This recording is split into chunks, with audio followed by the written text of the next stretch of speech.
괜찮으세요? 또 오늘 주일 예배로 오신 또 성도님들 뵙게 돼서 반갑습니다. 오늘 함께 봉독하신 이 말씀을 가지고 온전한 사람에 이르라, 이런 이제 제목으로 말씀을 나눠볼까 합니다. 사도 바울 선생님이 이렇게 권면의 말씀을 주시네요. 우리가 다 하나님의 아들을 믿는 것과 아는 일에 하나가 되어서 온전한 사람을 이루어 그리고 그리스도의 장성한 분량이 충만한 데까지 이르게 된다. 이런 말씀인데요. 이 말씀은 한편으로는 가능성을 얘기한 거예요. 이런 가능성이 누구에게나 다, 우리 모두에게 다 열려 있습니다. 그는 사도 바울 자신에게만 해당되는 그런 내용이 아니다, 그런 얘기예요. 이런 그 서신을 받은 에베소 교회 성도들이 읽을 때, 들을 때, 그거는 사도이신 바울 선생님에나 해당되지, 우리 같은 사람들이 어떻게 온전한 사람이 됩니까? 그거를 오늘날로 이제 바꿔 말하면은 목사님처럼 풀타임으로 말씀을 연구하고 묵상하고 하는 그런 분들에게나 해당되는 거죠. 온전한 사람이 되는 가능성이 있는 거지. 우리 같은 일반 성도들이 어떻게 그럴 가능성이 있습니까? 똑같은 상황입니다. 그러나 사도 바울은 분명하게 우리가 다, 이 우리는 에베소 교회 성도들을 다 포함하는 것이고 당대의 초대교회 모든 성도분들을 다 포함하는 그런 말씀인데요. 결론은 그거예요. 온전한 사람을 이루십시오. 온전한 사람을 이루십시오. 물론 이제 이룬다는 것은 뭔가를 목표를 달성하는 그런 거예요. 산을 올라가게 되려면은 정상에 이르는 그런 우리가 경험을 한다고요. 정상에 올라가서 이 발밑을 동서남북을 바라볼 때 그 짜릿함, 그 희열, 그거는 뭐 이루 말할 수 없어요. 저는 산하고는 거리가 먼데요. 2019년 10월 어느 날 장로님들하고요, 저희 교회가 있는 그 뒤에 아차산이라고 조그만 동산이 있어요. 거기 올라가는데 제가 소위 말해서 퍼졌어요. 체력이 그분들 표현으로는 저질 체력이라서, 아니 이 뒷동산 올라가는데 목사님 퍼지면 어떡합니까? 그래서 그날은 제가 저희 교회에 있는 데서부터 저 광장동까지요, 아차산 종주를 하기로 마음 먹고 장로님들 대여섯 분하고 같이 올라가는데요. 초입에서 퍼져가지고요, 제가 주저앉으니까 장로님 한 분이 그러세요. 목사님 힘드시면 도로 내려가시죠. 한 100여 미터밖에 안 올라갔는데요. 자존심이 상하잖아요. 그래서 제가 더 세게 나갔죠. 무슨 말씀하세요? 오늘 종주하고 조만간 우리가 이제 그 구리시 그 건너편에 하남이 있거든요. 하남에 그 검단산이라고 있는데요. 한 670, 680m 좀 돼요. 조만간 검단산을 올라가야 되는데요. 그랬더니 또 다른 장로님이 그 옆에서 그런 거예요. 목사님 검단산 꿈도 꾸지 마세요. 이 체력 가지고 어떻게 올라갑니까? 그때 열이 확 받쳐가지고요. 조금만 기다리세요. 한 10분 좀 앉아 있다가요, 갑시다. 그리고 그날 종주를 했는데요. 죽기 살기로 제가 종주를 했어요. 그게 2019년 10월인데요. 2020년 그 4월 8일인가 9일인가 그 검단산을 저희가 올라갔어요. 올라가는데요, 장로님들이 앞에 가면서 두 분이 이제 선발대로 올라가시면서요, 계속 뒤를 보시는 거예요. 저는 왜 자꾸 뒤를 돌아보나 몰랐어요. 근데 어쨌든 검단산을 그날 올라갔어, 정상까지요. 나중에 그러시는 거예요. 초입부터 뒤돌아보시는데, 이 정도면 목사님이 퍼질 때가 됐는데 계속 오네, 계속 오네, 그러면서 정상까지 올라간 거예요. 그게 4월 초인데요. 9월 달에 제가 어디까지 갔는지 아세요? 그 저질 체력으로 100m쯤 올라가서 퍼졌던 그 몸을 가지고요, 설악산의 대청봉까지 올라갔습니다. 그때는요, 저를 그렇게 무시하던 장로님들이 목사님 좀 천천히 좀 가세요. 목사님은 컴파스가 길어가지고 발 성큼 내디는데 우리는 다리가 짧아가지고 두 걸음으로 올라가야 되는데 이 경사를 그렇게 쫓아가는 거 힘듭니다. 천천히 가셔야 할 정도로 장족의 발전을 한 거예요. 대청봉에 올라가서 탁 내려다 보니까요. 그 설악산 풍광이 아주 기가 막힌 거죠. 예. 그런 것을 이룬다 그래요. 그 과정 한 걸음 한 걸음 한 걸음에서 그 과정을 다 거쳐서 정상에 오르는 그 정상이 어딘가 그런 이제 목표를 가지면은 어떤 힘들고 어렵고 한 것도 목표가 있기 때문에 난 정상까지 간다 그런 이제 목표를 가지면 이제 의지가 발동하는 것이고요. 그러면 이제 몸과 마음이 그 목표를 향해서 이제 집중을 하는 거예요. 그러다 이제 정상까지 이제 도달하는 거예요. 이 땅에 사는 모든 사람들의 특히 성도들의 목표는 그런 정상에 올라가는 거예요. 그 정상이 어디냐? 온전한 사람이 되는 거예요.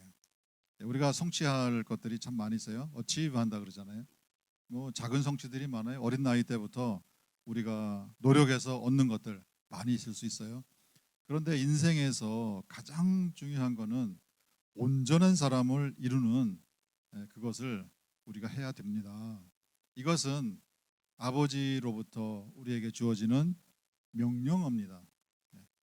부모님들께서 자녀들을 바라보실 때 자녀들이 부모님을 공경하고 부모님의 말씀을 자기의 생각으로 자기의 삶의 방식으로 받아들여서 다 소화해서 아버지의 생각과 어머니의 생각과 자녀의 생각이 일치가 되는 그런 경지로 올라가서 결국은 부모님이 바라는 원하는 그런 모습으로 사회에 나가서 역할을 하고 또 제 앞길을 다 감당하는 그런 모습으로 성장하는 모습은 얼마나 부모님 입장에서 뿌듯하고 보람이 있으시겠어요?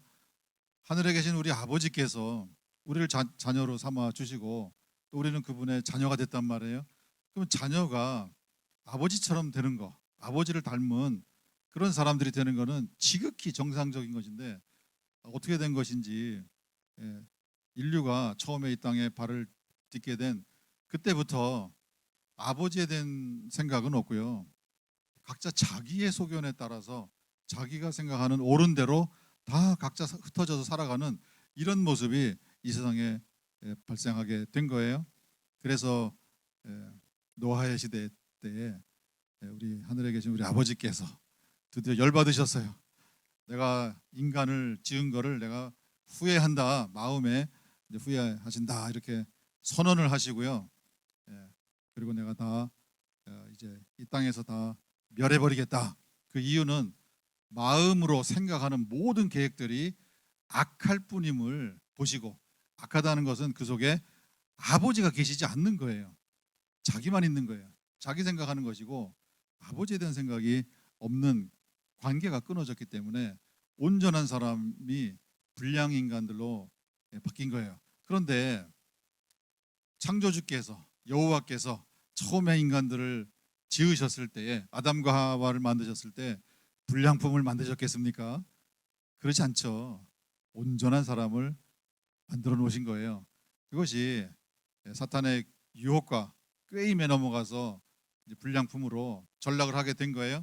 예수님이 이 세상에 오셨어요. 온전한 사람이 어떤 사람이라는 것을 그리고 하늘 아버지께서 인간을 처음 창조하시고 참 보시기에 좋았다 하는 그 모습이 어떤 모습인지를 예수님께서 3년 동안 이 땅에 사시면서 우리에게 그 진면목을 온전한 사람의 그야말로 모델을 우리에게 보여주셨어요. 그러면 우리가 사도 바울의 이런 말씀을 따라서 온전한 사람을 이루라. 이 명령은 저에게 주신 명령이고요. 우리 유 목사님한테 주신 명령이고요.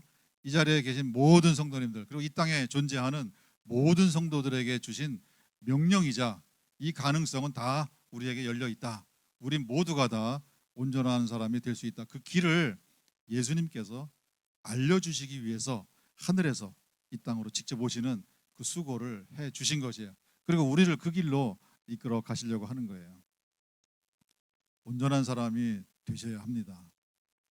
지금 우리는요, 우리가 온전한 사람이고요. 예수님 닮은 조그만 모습이라도 보이면요, 그런 분들이 특별한 사람이다 이렇게 말을 하잖아요, 그죠? 근데 사실은요, 예수님을 닮은 그런 분들이 온전한 분이고요. 저나 우리 성도님들처럼 온전하지 못한 분들이 특별한 분들이다, 이렇게 생각하시면 틀림이 없습니다. 그것이 하늘 아버지의 안타까운 모습이다. 이 땅에 살고 있는 온 인류를, 특별히 하늘 아버지께서 자녀로 삼아 주신 그 모든 성도들이, 아버지의 자녀들이 아버지를 닮은 모습으로 변화되기를, 그것을 가르쳐 주시고 그 길을 직접 먼저 앞서 가시고 따라오기만 하면은 그 온전한 사람으로 우리가 변화되는 그 길을 목숨 걸고, 예수님이 목숨 바치셨잖아요. 그 일을 위해서 인생을 거셨잖아요. 우리를 위해서 목숨을 내 주셨잖아요.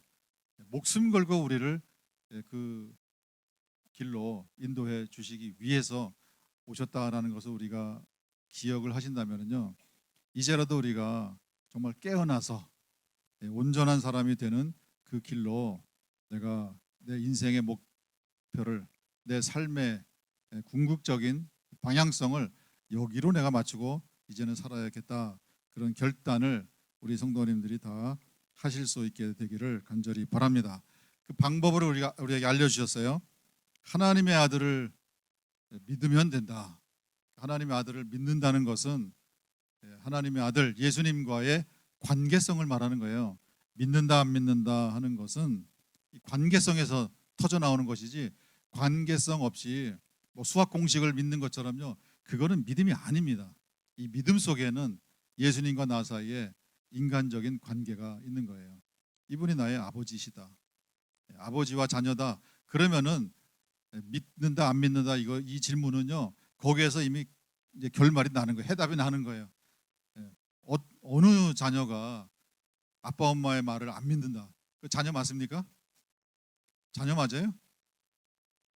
아빠 엄마 말을 전혀 안 듣는 그런, 믿지도 않고 말끝마다 의심하고 의혹을 품고 그런 자녀하고는요, 참 어렵단 말이에요. 그런 경우는 정말 노아 시대 때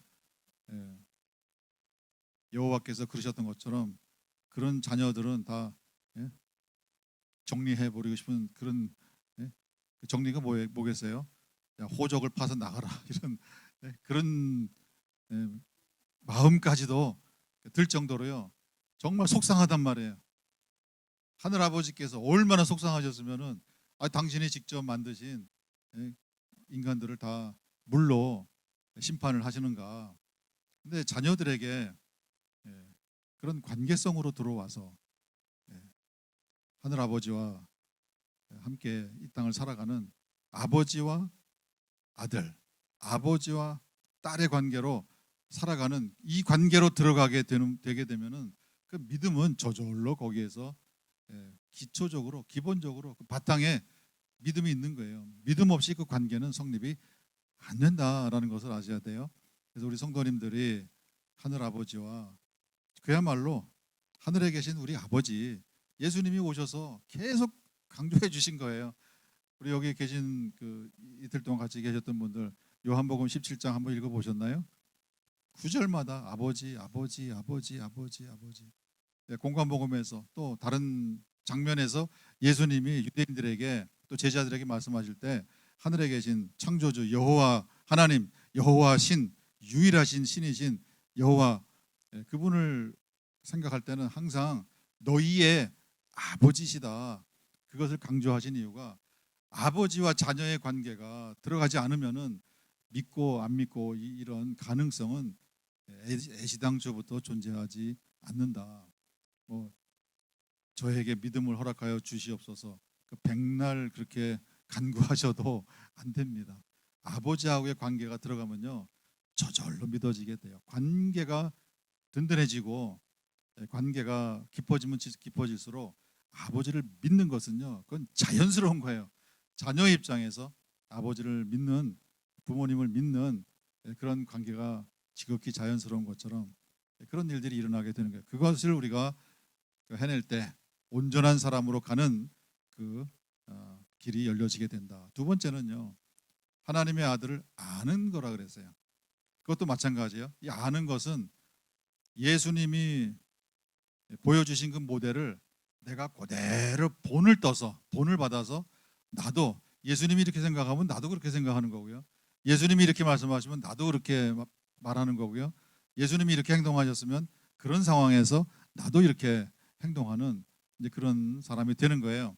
예수님이 제자들하고 3년 동안 세월을 보내셨어요.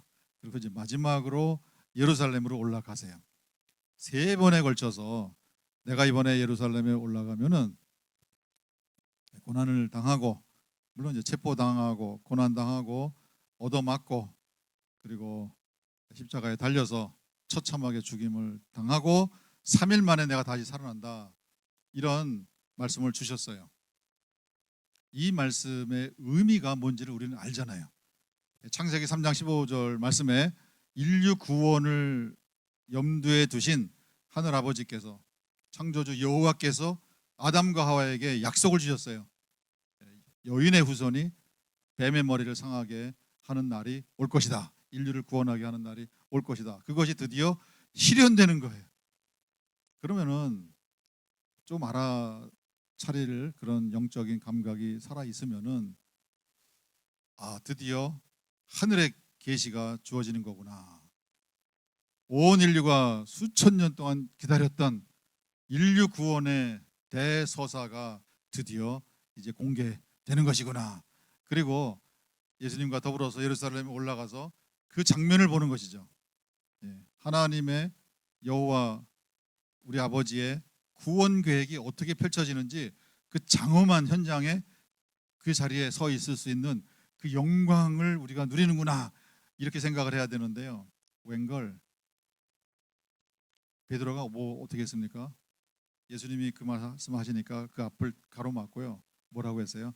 주여 그리하지 마옵소서. 이 일이 결단코 주께 미치지 아니하리이다. 번역은 좀 어색하지만은요, 제대로 번역하면 이렇게 되는 거예요. 그리하지 마시옵소서. 이 일이 결단코 그대에게 일어나지 않을지어다. 이렇게 야단을 친 거예요. 베드로가 어떻게 감히 예수님한테 야단을 칩니까? 이거는 사탄이 야단치는 거예요. 십계명에 보면은요, 내 앞에 다른 신을 두지 말지어다, 이렇게 계명의 명령이 있잖아요. 똑같은 표현을 썼어요. 이 일이 그대에게 일어나지 않을지어다, 이렇게 선언을 하는 거예요. 이거 무서운 말이죠. 예수님의 생각이 그들 속에 3년 동안 그렇게 같이 데리고 다니면서 훈련을 했는데도 예수님의 생각이 그들 속에 들어가지 않은 거예요. 아직 눈이 열리지를 않은 거예요. 깨어나지를 못한 거예요. 그 영광의 순간에 인류 구원의 대역사가 펼쳐지기 시작하는 그 마지막 클라이맥스, 그 순간에 이런 초를 치르하는 이런 발언을 하는 이 베드로의 모습 우리가 본다고요. 나중에 그 대제사장의 뜰에 들어갑니다. 예수님이 체포된 다음에 그때에 그 여종이 와서 그런 얘기를 합니다. 당신도 저 사람하고 함께 있지 않았느냐.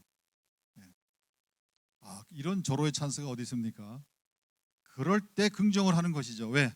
예수님이 제자들을 부르실 때에 여러 다른 그 목적들도 얘기하셨어요.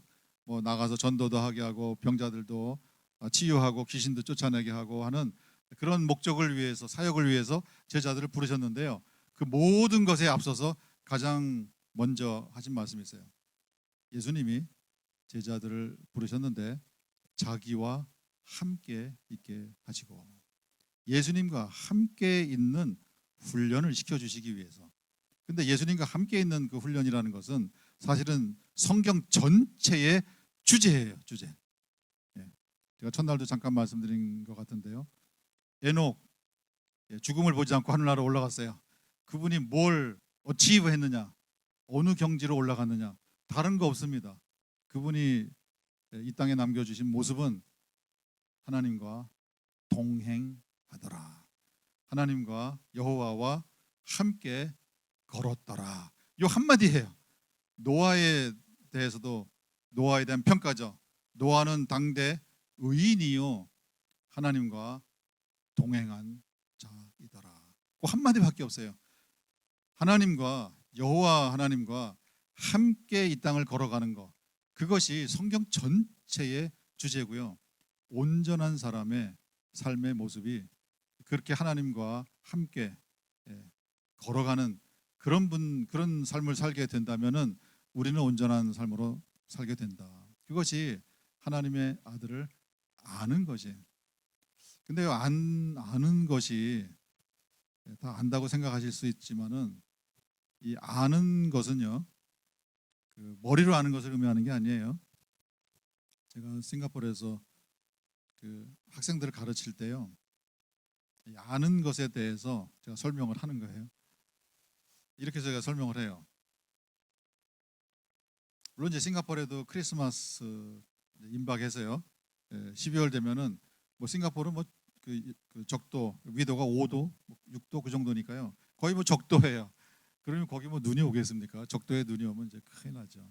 근데 12월 되면은 실내, 비록 실내지만은 에어컨을 틀어놔 가지고요, 눈이 녹지 않을 분위기를 만들어 놓고 그 인공으로 눈을 만들어서요, 눈이 오는 것처럼 이제 날려서 눈 체험하게 하는 이제 그런 시설들이 있어요. 그러나 그런다고 해서 제가 이제 설명하는 그 내용을 그들이 이해하는 건 아니에요. 제가 이런 설명을 해요. 한국의 겨울철에 가게 되면은 날씨가 아주 스산하고 아주 묘한 느낌이 드는 그런 날이 있다. 그럴 때 우리가 이런 말을 한다. 눈이 올래나? 눈이 올 것 같아. 이런 말을 하게 되는 그런 그 어떤 날씨, 묘한 분위기, 그런 게 있다라는 걸 설명해요. 그걸 이제 영어로는 이렇게 설명하죠. 공기 안에 rawness, raw fish 하면은 회잖아요. 회, 날것. 그런 날것 같은 느낌이 든다. rawness가 느껴진다. 근데 그 rawness가 느껴질 때 it suggests, 이제 눈이 올 것 같구나라는 것을 우리에게 알려주는 이 공기 속에 그런 rawness가 있다 설명한다고요. 그러면 싱가포르 학생들이요, 고개를 끄덕끄덕해요. 근데 그 사람들이 그걸 아는가요? 모르죠. 우리 한국 분들처럼 한겨울에 추운 날, 아주 추운데요, 날씨가 아주 흐려요, 아주 느낌이 이상해요, 눈이 올 것 같아 하고 눈이 오기 직전 상황의 그 느낌. LA에 오래 사셔서 다 느낌을 잊어버리셨나, 이렇게 다 모르시는 분들처럼 이렇게 계세요. 있잖아요, 그런 거. 예? 그 공기 속에 그 날것, 느낌 이상한 거. 그럴 때요, 우리 몸이 움츠러든단 말이에요. 아는 것은 우리 안에서 그런 어떤 정서적인 반응이 일어나는 거예요. 예수님을 안다 하는 것은요, 예수님에 대한 우리의 정서가 일어나는 그런 관계를 의미를 하는 거예요. 예수님의 십자가, 이곳에서 예수님의 십자가상에서 나를 위해서 그렇게 고난을 당하시고 물과 피를 다 쏟으시고 나를, 사망 선고받은 나를 생명으로 옮겨주셨다. 나 대신 돌아가셨다. 그것을 우리가 모르는 사람 없어요. 그러나 그 사실 하나가 우리 귀에 들려지게 될 때 가슴이 찢어집니까? 반응이 나옵니까? 옛날 그 팝송 그 노래가 있어요. 아주 뭐 표현이 이상하지만 호랑이 담배 필 적에 그런 시절에 나왔던 팝송인데요. 이런 가사가 이렇게 돼요. To know him is to love him. 불러드리면 좋겠는데요. 제가 노래 실력이 없어서. 아는 분들은 아실 거예요. 아는 분 계세요? 할 수 없이 제가 불러야겠네. 못 부르더라도 용서하시고 들으세요. To know him is to love him. 곡까지만 제가 하겠습니다. 아는 것은요, 마음속에서 사랑하는 감정이 확 올라오는 그거를 말하는 거예요. 그런 것 아니면은 그건 아는 게 아니에요. 그런 예수님에 대해서 그 관계죠. 아버지와 자녀, 아버지와 아들, 아버지와 딸의 관계로 들어가서, 그러면 나머지 모든 것들은요, 이 성경에 있는 뭐 이래라 저래라 하는 거는 다 그 관계 속에서 다 해석이 되고요. 다 저절로 이해가 되어지는 그런 내용들이 되는 것이고요. 그리고 예수님을 내가 체험으로 한다. 예수님 관계를 가지고 들어가서 예수님을 내가 체험으로 압니다 하는 것은 내가 나도 예수님처럼 그런 수준으로 지금 내가 변하고 있습니다. 닮은 사람이 되고 있습니다. 이렇게 될 때에 그 과정을 거쳐서 우리가 관계로 들어가는 것도 시간이 필요하죠. 또 예수님을 내가 체득을 해서 어제도 제가 말씀을 드렸잖아요. 반복부터 해서 메시지를 반복해서부터 몇 가지 프랙티컬한 가이드라인을 제가 드렸는데요. 이것을 하다 보면은 어느 날 예수님 같아.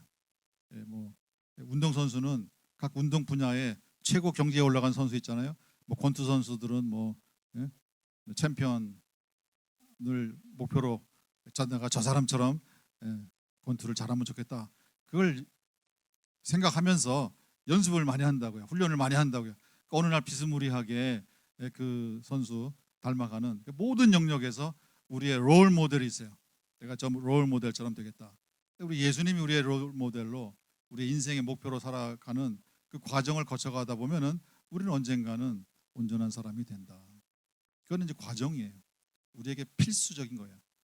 근데요, 대부분의 성도님들이 온전한 사람이 돼야 됩니다. 이 산의 정상에 올라가는 것처럼 한 걸음 한 걸음 한 걸음 이렇게 올라가서 결국은 정상에 도달하는 그것을 해내야 됩니다. 그 정상에 올라가는 게 뭘 의미하는지를 몰라요. 물론 우리가 여호와께서 아담과 하와를 창조하실 때 온전한 인간으로 창조를 하신 거예요. 온전한 사람으로 창조하신 거예요. 보시기에 좋았다 그랬어요. 마음에 드셨다 그랬어요. 사탄의 꼬임에 넘어가서 불량품이 됐어요. 저와 우리 성도님들은 지금 불량품이다 이렇게 생각하시면 돼요. 우리가 온전한 사람이 아니에요. 우리가 이제 온전한 사람이 돼야 돼요. 예수님이 온전한 사람이 되는 길을 알려주셨어요. 우리는 그걸 따라가는데요. 그러면은 예수님을 따라가서 예수님처럼 우리가 될 수 있다. 그럼 우리는 어떤 모습으로 되느냐? 그거에 대한 그림이 있어야 되잖아요. 그래야 우리가 뭐 열정을 가질 수도 있고, 그래 그렇다면 나도 그런 모습으로 내가 가고 싶다 하는 그런 어떤 그 구체적인 어떤 이미지가 우리 속에 있어야 돼요. 온전한 사람의 이미지가 뭔가. 물론 우리 에덴 동산 가서 아담과 하와를 타락하기 전의 모습을 살펴보면은 한 두 가지 정도 얘기할 수 있어요. 뭐 세 가지 얘기할 수 있어요. 영이신, 신이신, 인간이 아니신 신이신 여호와와 대화를 하고 있네요. 아담아 어디 있느냐? 숨었습니다. 왜 숨었냐? 벌거벗어서 창피해서 숨었습니다. 너 벌거벗은 거 누가 가르쳐줬어? 이런 대화가 일어난다고요. 우리 성도님들 삶 속에서 아버지하고 불러서 대화를 하는데요. 기도는 대화잖아요. 그런 직접적인 음성을 들어보신 적 있으세요? 나에게도 다메섹으로 향하던 사도 바울에게 주님이 나타나셔서 사울아 사울아 네가 왜 나를 핍박하느냐, 야단을 치시더라도 한번 나타나셔서 한번 직접 야단을 쳐주시면 얼마나 좋겠는가, 그런 체험이 나한테 있으면 얼마나 좋겠는가. 한때는 다 그런 허무맹랑한 꿈을 다 꾸신단 말이에요. 그런 게 우리 한때 그런 적이 있으실 거예요. 근데 사실은요, 하늘에 계신 우리 아버지께서 우리 성도님들한테 다 말씀을 하고 계세요. 우리의 귀가 먹어서, 우리의 눈이 멀어서 못 보고 못 듣는 것이지, 왜? 우리 불량품이 돼가지고 온전한 사람이 아니기 때문에. 근데 아담과 하와는 들었어요. 대화를 했어요. 더 나아가서 어느 정도 수준이었느냐, 동산을 거니시는 여호와 하나님의 소리를 들었다. 글쎄요, 여호와께서 무슨 슬리퍼를 신고 낙엽을 밟으시면서 소리를 내시면서 걸으셔서 동산을 걸으셨습니까? 그런 게 어디 있습니까? 여호와는 영이신데, 신이신데 그분이 움직이는데 무슨 소리가 납니까? 아무 소리도 안 나죠. 근데 어떻게 그 소리를 듣느냐고요. 예? 아마 오늘날 우리한테 오셔서 글쎄요, 천둥이 치는 것처럼 이렇게 말씀을 하셔도요, 우리는 그것이 하늘 아버지가 말씀하시는 것인지 주님이 말씀하시는 것인지 분별이 안 되는 뭐 그런 상태로 우리가 살 수가 있어요. 그러나 아담은 그렇지가 않았어요. 물론 그 이후에 구약에서 선지자들의 삶을 보면요, 아주 미세한 가운데 하늘로부터 들려오는 음성을 다 이렇게 감지하는 그런 영적인 감각들이 그들에게는 열려 있었는데요. 아무튼 에덴 동산에서 보여주는 모습은 그거고요. 들리지 않는 아버지의 움직임의 소리를 듣고 어떻게 했다고요? 잽싸게 몸을 피하는 이런 영적인 감각이 그때는 살아 있었어요. 마지막으로 하나 우리가 더 타락 전에 아담을 통해서 온전한 사람이 이런 수준이었구나. 원래 우리가 이런 사람으로 창조된 것이었구나. 그것을 이제 하나 보여주는 것이요. 뱀하고 대화를 하는 거예요. 이거는 설화가 아닙니다. 이거는 신화가 아닙니다. 이거는 우화도 아닙니다. 이거는 역사입니다. 뱀하고 아담과 하와가 대화를 하는 거예요. 그 에덴 동산의 모습이 이사야 선지자를 통해서 예언이 됐어요. 그날에는 사자와 사슴이 같이 뛰논다. 어린 양과 사자가 같이 뛰논다. 어떻게 같이 뛰놉니까? 그 에덴의 모습이 회복된 거예요. 마가복음 1장 13절에 보시면은요, 예수님이 40일 동안에 굶주리셨어요. 거기에 사탄의 시험을 받으시고 승리하셨어요. 그 다음에 짤막하게 한마디가 나옵니다. 광야에서 예수님이 비스트, 야수들, 맹수들과 함께 지내시더라. 그 구절이 하나 나와요. 아니, 광야에서요, 맹수들이 나타나면 그거는 바로 잡아먹히죠. 그러지 않겠습니까? 사막에서 맹수가 나타나세요. 예수님이 홀로 있어요. 그러면은 이거 뭐 얼씨구나, 이건 오늘 저녁 포식감이다 하고 예수님을 잡아먹을 건데요. 그게 아니에요. 맹수들과 와일드 애니멀들과 한 마리가 아니에요. 여러 맹수들과 예수님께서 함께 거기서 거하시더라, 지내시더라. 그게 소통이 되지 않고요, 대화가 되지 않고서는 있을 수 없는 그런 얘기예요. 이런 세 가지 모습을 우리가 잠깐 스팟으로 에덴 동산에서 확인한다고요. 그 모습이 원래 이 땅을 살고 있는 저와 우리 성도님들의 모습이 되어야 되는 거예요. 온전한 사람이라는 것은 이런 모습이에요. 예수님이 오셨어요. 타락하지 않았더라면 더 많은 온전한 사람의 모습을 보여줬어야 하는데 보여주지 못한 것을 예수님이 이 땅에 오셔서 다 보여주셨어요. 그거를 우리가 네 가지로 정리를 합니다. 요거를 잘 우리가 기억하시고요. 그래, 나도 이제 앞으로의 내 남은 인생 늦었지만은 뭐 이렇게 생각하실 수 있어요. 내가 이 일에 내가 매진을 해서 기필코 나에게 주신 명령, 또 나에게 열려 있는 이 가능성, 온전한 사람이 되는 일에 내 목숨을 걸어 아버지 앞에 내가 가까이 가겠습니다. 이런 결단을 우리가 하셔야 돼요. 첫 번째 모습은요, 아버지와 하나 되는 거예요. 아버지와 하나 되는 거예요. 예수님이 그러셨어요. 아버지와 나는 하나이다. 하나 되는 것은 아까 이제 관계에 대해서 말씀을 많이 드렸는데요. 이 관계에서 가장 중요한 것은 다른 게 아니에요. 본딩입니다. 본딩. 이 본딩이라는 것은요, 자녀들과 부모님들 사이에 어느 단계가 되면은 이 본딩이 형성이 돼요. 이분들은 나의 부모님이다라는 확신.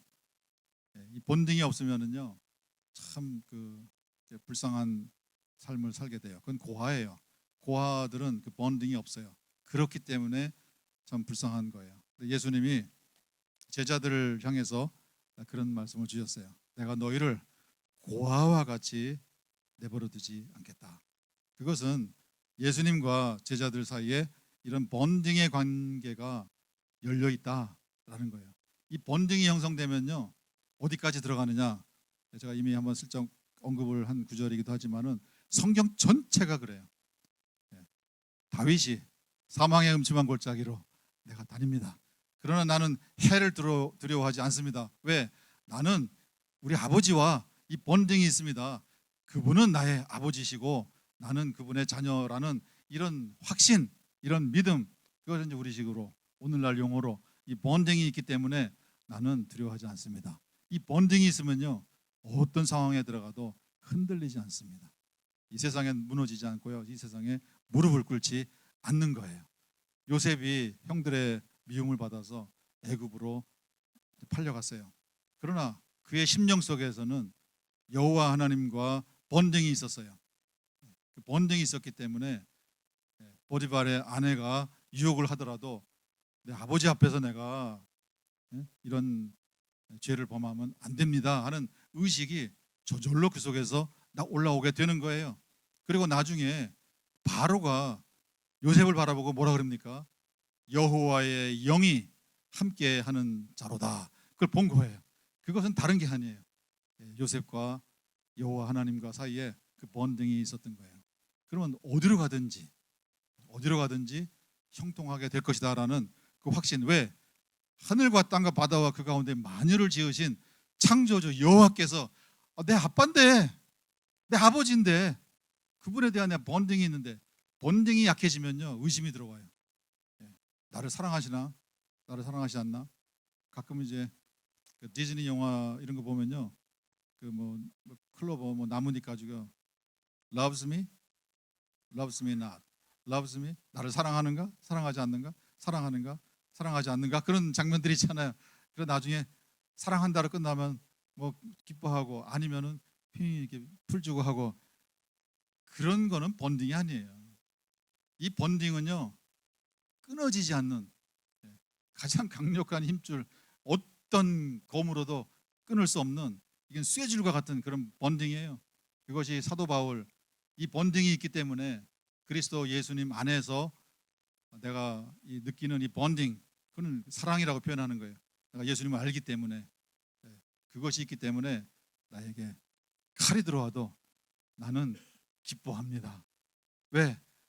아빠를 위해서, 아버지를 위해서 내가 죽을 수 있는 그런 자리에 간다면 영광이죠. 왜? 그분이 내 아버지이기 때문에. 이거는 저절로 해답은 얻어지게 되는 거예요. 그것을 아버지와 하나 되는 것이다. 이걸 좀 전문적으로 표현하게 되면요, 하늘 아버지와의 mystical union, 신비적인 연합이다. 세상의 기준으로 볼 때는 이건 제정신이 아니에요. 보이지 않는 그런 여호와 하나님과 본딩이 있다. 어떤 상황에 들어가도 우리 나를 사랑하는 아버지가 계셔서 나는 끄떡없어. 다 아버지의 계획이 있고, 아버지의 나를 사랑하는 그런 그 마음이 있기 때문에 내게 이런 고난을 주고 연단을 주고 시련을 주고 하더라도 다 이유가 있는 거야. 모든 것이 합력해서 결국에는 선을 이룰 줄 우리 다 알지 않습니까? 이런 얘기를 그 본능 있는 사람들끼리는 맞습니다. 그렇죠.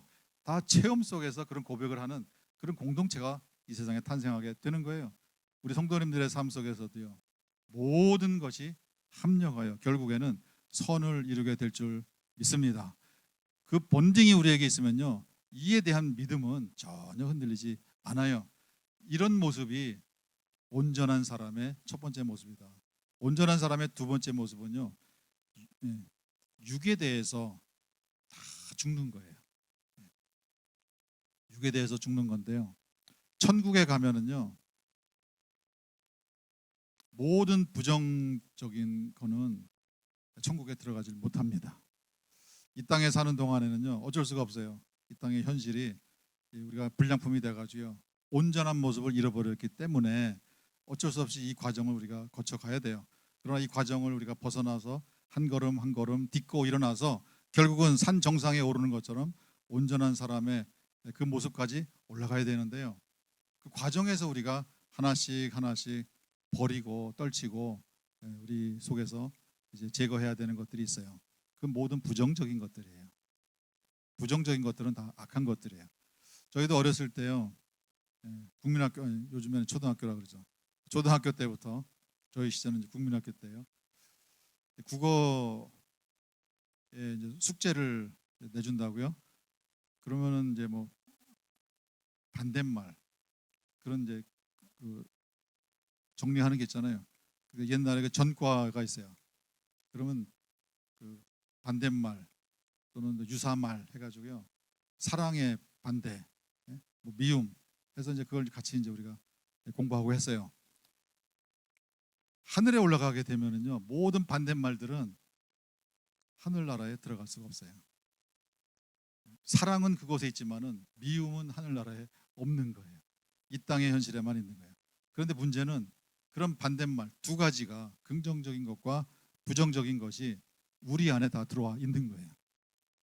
그것을 하나씩 하나씩 우리가 살아가면서 그 육에 대해서 죽이는 이런 일을 해야 우리가 한 걸음 한 걸음 산 정상에 올라가듯이 온전한 사람으로 올라가게 되는 거예요. 그것을 죽일 수 있는 그 바탕, 그 근거, 그거는 하나님의 아들을 믿는 것과 하나님의 아들을 아는 것, 이것이 우리의 속에 있는 그런 육의 속성들을 하나씩 하나씩 죽이는 그것을 가능케 한다는 것을 우리가 기억하시면 좋을 것 같습니다. 사도 바울이요, 다른 거는 자랑한 것 없어요. 내가 가말리엘의 문화생으로서 당대 최고의 석학 밑에서 수제자로 내가 그런 사람입니다, 그런 거 전혀 내세운 적 없어요. 이분은 그때 당시에 그 다소에 태어났어요. 다소에서 태어날 때부터 로마 시민으로 태어났어요. 그분은 헬라어에 능통하고요, 라틴어에 능통하고, 또 아람어에 능통하고, 또 히브리어 능통하고, 아무튼 언어에는 다 능통하고요. 더 나아가서 헬라 철학에 대해서는 헬라 철학자들보다 더 정통한 전문 지식이 있었어요. 그래서 감히 아테네를 방문했을 때요, 아주 자신감이 있으니까 아테네에 상주하는 그 원주민들 아니에요? 철학자들 그 속으로 들어가서 당대에 내노라 하는 철학자들 다 불러 모아가지고요, 철학적으로 논쟁을 했어요. 자기가 이길 거로 생각을 하고. 그러나 박살났습니다. 그 다음부터 내가 다시는 사람의 지식으로, 자기의 헬라 철학에 대한 그런 자부심으로 논쟁하는 일을 결코 다시는 하지 않겠다. 오직 십자가의 능력으로만 내가 복음을 전하리라. 거기에서 아주 처절하게 패배했는데요, 그렇게 패배한 이면에는 헬라 철학에 대한 대단한 자부심이 있었던 거예요. 로마서 1장을 보면요, 사도 바울이 이 정도 수준이구나.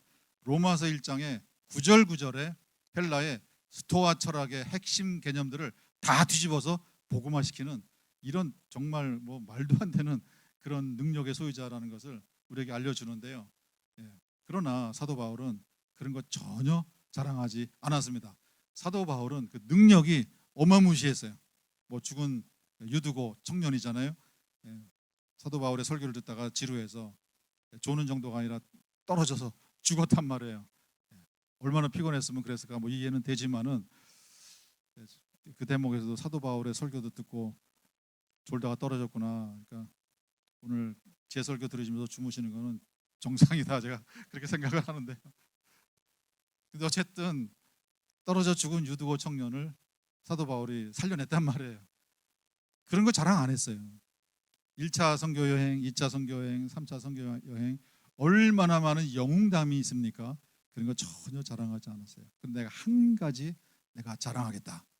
부득불 내가 자랑하는데, 그것은 내가 날마다 죽습니다. 그거는 자랑한다 그랬어요. 무엇을 근거로 죽습니까? 말씀을 기준으로 내가 죽습니다.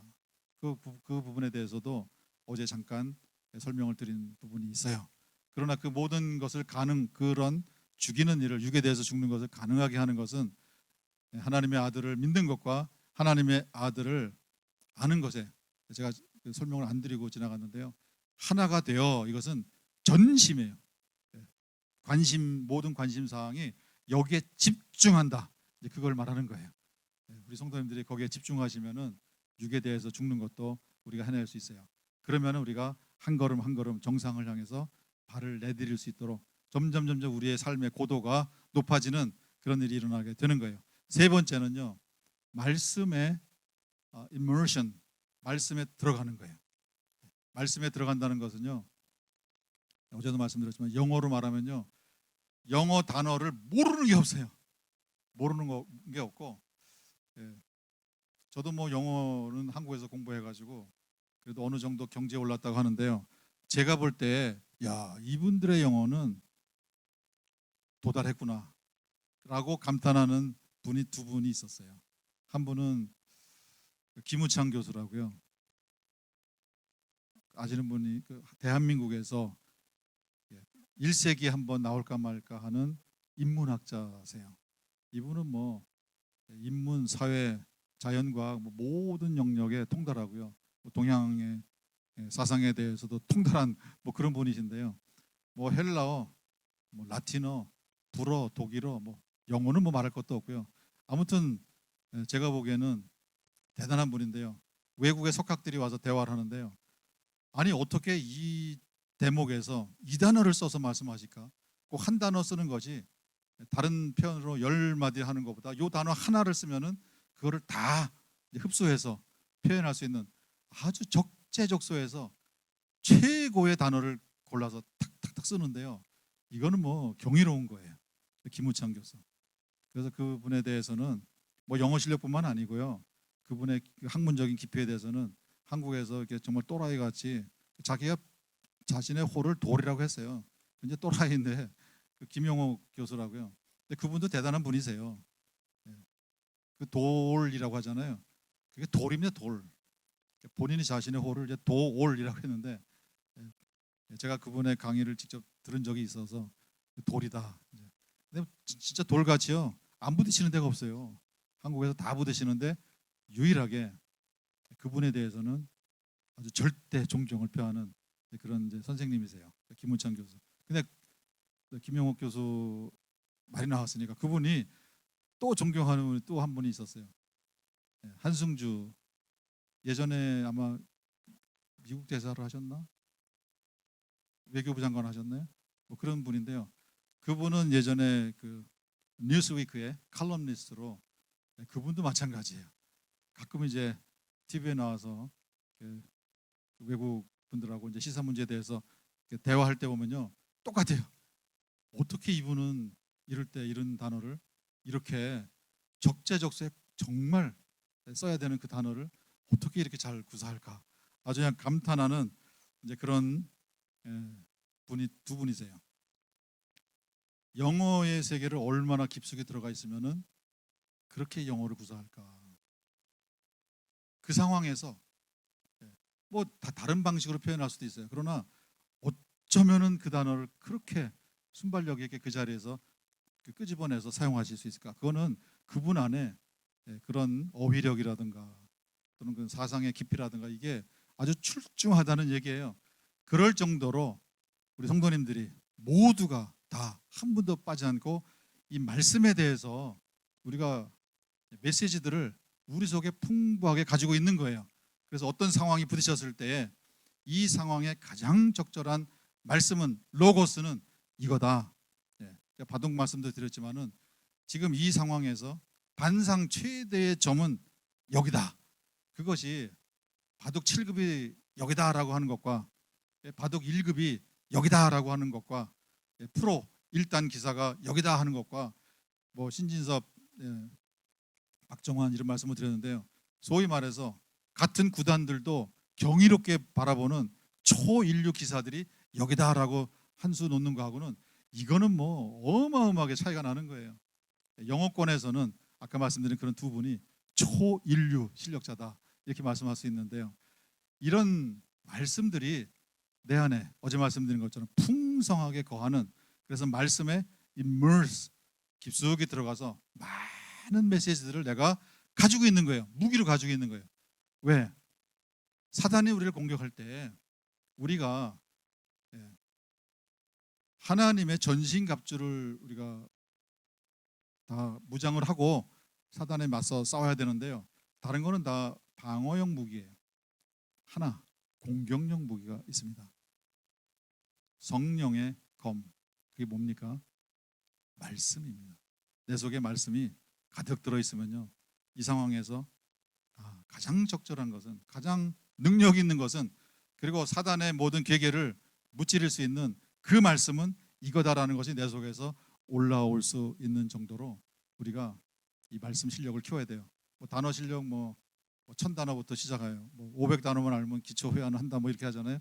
그러나 1000단어, 5000단어, 10,000단어, 50,000단어, 100,000단어 이렇게 단어 실력을 키우게 되면은 그 많은 단어들의 풀에서 정말 가장 적절한 단어를 끄집어서 우리가 사용할 수 있는 것처럼 말씀에 대해서 그렇게 우리가 깊이 들어가 빠져 있으면은 그것을 우리가 습득해 가지고 있으면은 우리가 어떤 상황에 들어가더라도 우리에게 필요한 말씀이 우리 속에서 올라와서 말씀으로 그 상황을 이겨낼 수 있는, 사단을 물리칠 수 있는 성령의 검의 역할을 톡톡히 하는 그런 일들이 일어나게 돼요. 그 실력을 키우는 거예요. 한 주에 메시지 하나라도 외우셔야 돼요.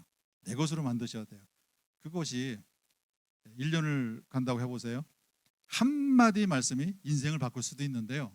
글쎄요, 한 주에 한 말씀이라도 내가 내 것으로 만들면요 1년에 52수가 내 안에 들어오는 거예요.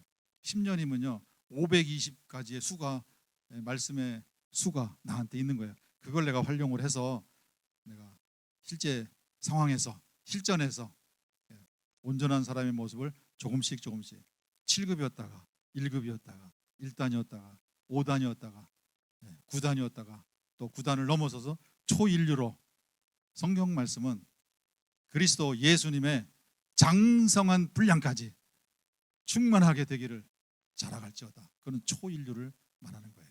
인간의 한계를 넘어서서 초인류의 상태로 명실상부 하늘에 계신 우리 아버지의 자녀답게. 하늘에 계신 우리 아버지가 누굽니까? 그분은 인간이 아니에요. 그분은 신이에요. 예수님에 대해서 이렇게 표현해요. 예수님은 100% God이었고 100% man이었다. 그게 무슨 말이에요? God, man 이렇게 표현합니다. 그걸 하나님, 인간 이렇게 말하지 않아요. 100% 신이었고 100% 인간이었다. 인간은 인간이고 신은 신이에요. 그러나 저와 여러분들은 인간으로 이 세상에 왔어요. 그러나 성령님으로 다시 거듭났어요. 영으로 다시 태어났어요.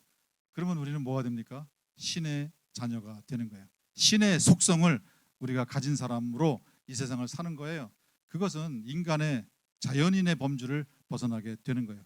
거기서부터 우리는 예수님의, 그리스도의 장성한 분량이 충만한 데까지 초인류의 말씀 실력자로까지 우리가 들어가는 이 노력을 하시게 되면은, 글쎄요, 매주일 우리 유 목사님을 통해서 주시는 그 메시지 한 가지만이라도 우리가 단단히 붙들고 있으면은요, 언젠가는 그 말씀이 실제 상황에서, 그렇지, 이 상황에서 그때 그 말씀이 해당되겠구나, 이 말씀 실력이 하나씩 우리에게 올라오게 되는 거예요.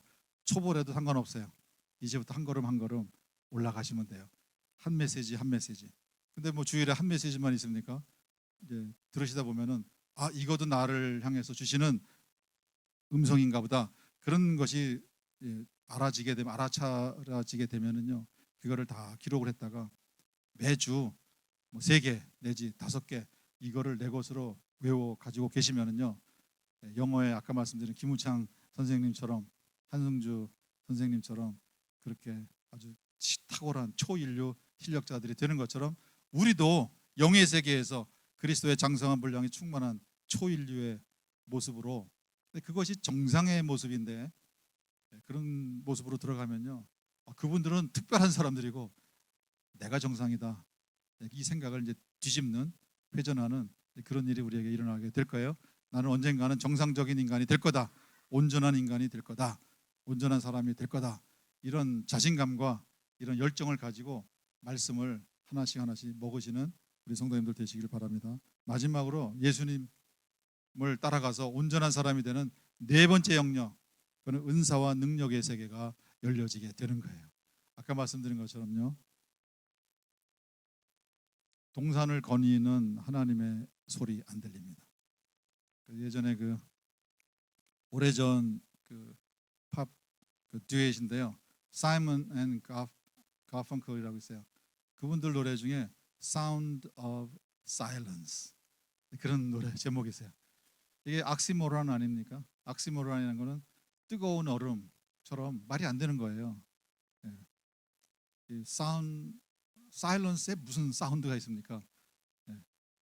그런 것처럼 전혀 소리가 들리지 않는데, 육신의 귀에는 소리가 들리지 않는데 그 소리를 듣고 몸을 숨겼다. 이건 영의 귀로 듣는 거예요. 그것이 은사예요. 예를 들어서 뱀하고 대화를 했다. 이것도 은사예요. 예수님이 오셨어요. 나다나엘을 빌립이 찾았어요. 그리고 와 보라, 나사렛에서 뭐 선한 게 나올 수 있느냐. 그러나 절친 빌립이 오라고 하니까 와 봤어요. 오는 나다나엘을 바라보면서 예수님이 태어나서 처음 만나는 거예요. 뭐 소개받은 적도 없어요.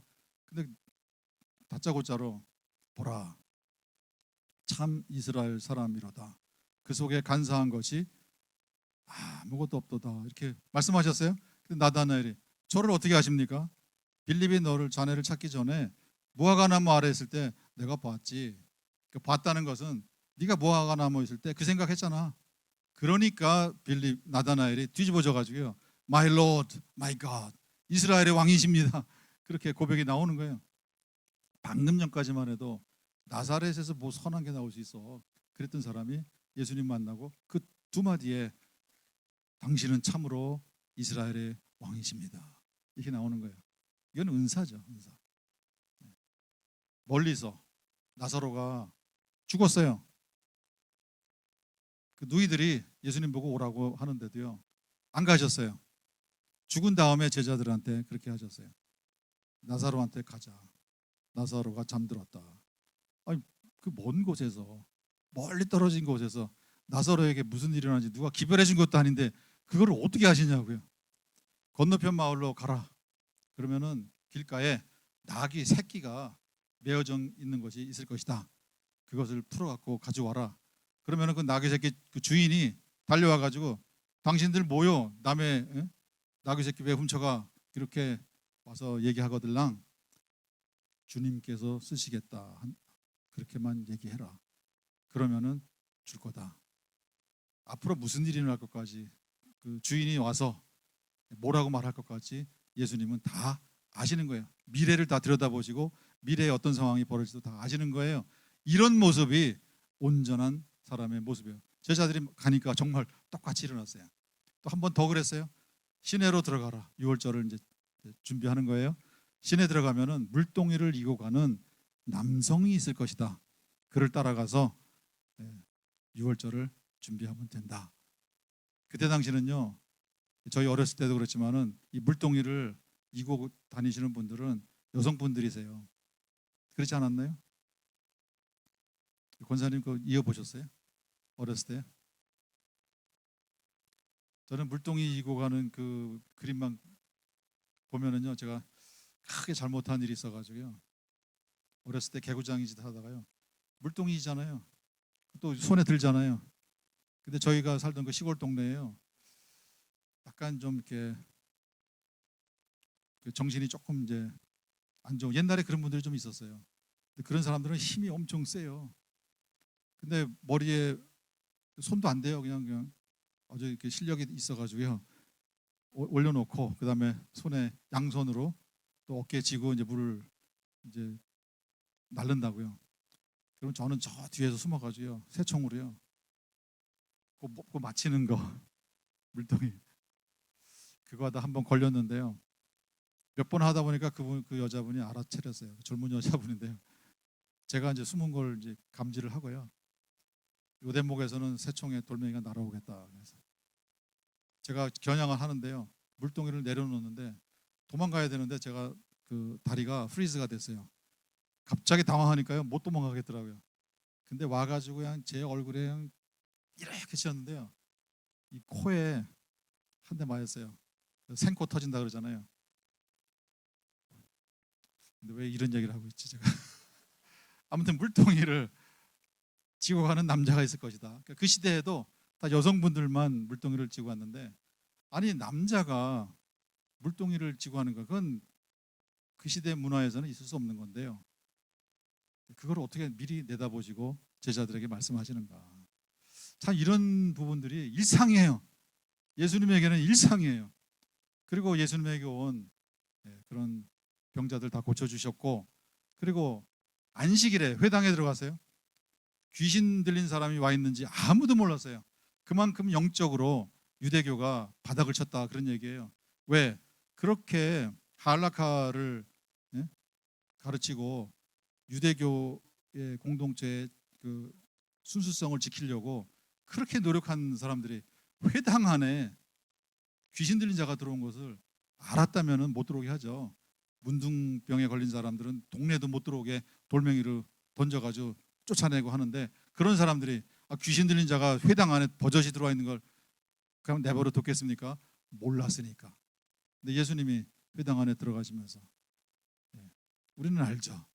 예수님과 그 귀신 사이에 이제 소통이 오고 간 거예요. 자수해서 광명 찾아라. 그렇죠.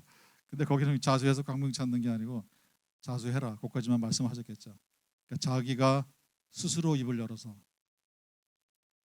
지극히 높으신 이 아들 예수여, 우리는 당신이 누군 줄 압니다. 근데 예수님 뭐라 그러셨습니까? Shut up. 입을 다물고 그에게서 나오너라. 이런 능력이죠. 군대 귀신이 한 명만 들려도요 무지막지한데요. 리전이에요. 네 이름이 뭐냐? 내 이름은 군대 귀신입니다. 그건 이제 리전인데요. 리전은 그때 당시에 여단 병력을 말하는 거예요. 소대, 중대, 대대, 연대 있잖아요. 연대 병력을 말해요. 4,000명, 5,000명, 4,000마리, 5,000마리의 귀신이 한 사람 속에 들어가 있는 거예요. 이거는 파괴력은 어마어마해요. 그 귀신 들린 자가, 여단 병력의 귀신들이 예수님 앞에 쏜살같이 달려와서 무릎을 꿇고 살려달라고 싹싹 비는 그런 장면이 있다고요. 그런 어떤 영권, 능력, 우리가 아버지와의 그 번딩 관계로 들어가고, 그리고 우리가 육에 대해서 사도 바울처럼 날마다 죽이는 일을 함으로써 우리가 산에 한 걸음 한 걸음 한 걸음 정상을 향해서 올라가는 그런 모습을 우리가 변화를 체험을 하고, 그리고 말씀을 내가 다 먹어서, 영의 양식을 먹어서 내가 영으로 성장하고 영으로 건강한 그런 성인이, 성숙한 사람이 되고, 그럴 때 저절로 이런 은사와 능력의 세계가 우리에게 임하게 되는 거예요. 뭐 산에 올라가서 뭐 소나무를 몇 개 뿌리채 뽑고 할 정도로 그냥 울부짖고 한다고. 그래서 내리는 은사는요 대부분 그건 가짜 은사예요. 그건 짝퉁 은사고, 그건 악령의 역사가 뭐 10중 8구는 악령의 역사예요.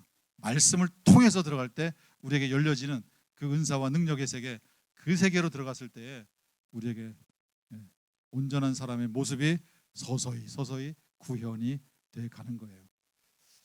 지금 안타까워하세요. 하늘에서 우리를 바라보실 때 안타까워하시는 거예요. 그러나 예수님을 통해서 우리에게 그 길을 열어주셨어요. 우리가 그 길을 가기를 하늘에 계신 우리 아버지가 학수고대하고 기다리고 계세요. 우리 나성 북부 교회 계시는 우리 성도님들, 우리 목사님 말씀을 통해서 그런 길로 함께 걸어가시고, 결국에는 온전한 사람을 이루어 우리 각자에게 맡겨주시는 사명이 있습니다. 거기까지 들어가면요 우리는 일을 하지 말라고 하더라도요 기쁨으로 나를 보내시는 곳으로, 나에게 말씀하시는 그 사명을 각자의 삶의 자리에서 하늘에 속한 사람으로서 우리를 부르신 그 자리에서 우리의 소명을, 컬링이라는 것은 그거예요. 부르신 자리에서 우리를 부르신 목적을 우리가 이루어드리는 그런 삶을 다 살아드릴 수 있을 거예요. 그러므로서 우리가 하늘아버지의 기쁨이 되어드리는 우리 성도님들 다 되시기를 주님의 이름으로 축원드립니다. 같이 기도하겠습니다. 살아계신 하늘에 계신 우리 아버지, 지난 2박 3일 4차례에 걸쳐서 우리 성도님들에게 영적인 세계로 들어가고 주님을 따라서 온전한 사람으로 정상에 올라가는, 산 정상에 올라가는 것을 목표로 삼고 한 걸음 한 걸음 땀을 흘리고 숨이 가빠오는 그런 상황들을 다 이겨내고 산의 정상에 올라갔을 때에 그 느끼는 그 감격, 기쁨, 희열을 느끼는 것처럼 우리가 이 땅의 광야 삶을 걸어가면서 우리를 위해서 온전한 사람으로 변하는 그 길을 손수 보여주시기 위해서, 시범으로 알려주시기 위해서 이 땅에 오신 예수님을 우리가 알아가는, 그리고 우리가 그 번딩의 관계 속에서 그 믿음을 가지고 살아가면서 언젠가는 우리도 그 모습을 명령 따라서, 또 우리에게 열려 있는 그 가능성을 따라서 그 길을 우리가 걸어 올라가고 결국에는 온전한 사람을 이루는, 이것을 내 삶의 목표요, 우리 인생에 목숨 걸고 이뤄야 할 나의 본분인 것을 우리 성도님들 다 깨닫고, 이제 이후로는 한 걸음씩, 하루아침에 다 될 것은 아니지만은 언젠가 되더라도 지금 이 순간부터 한 걸음씩 산을 향해서 올라가는 그런 우리 성도님들 다 될 수 있도록 성령님 도와주시옵소서. 예수님 이름으로 기도하였습니다. 아멘.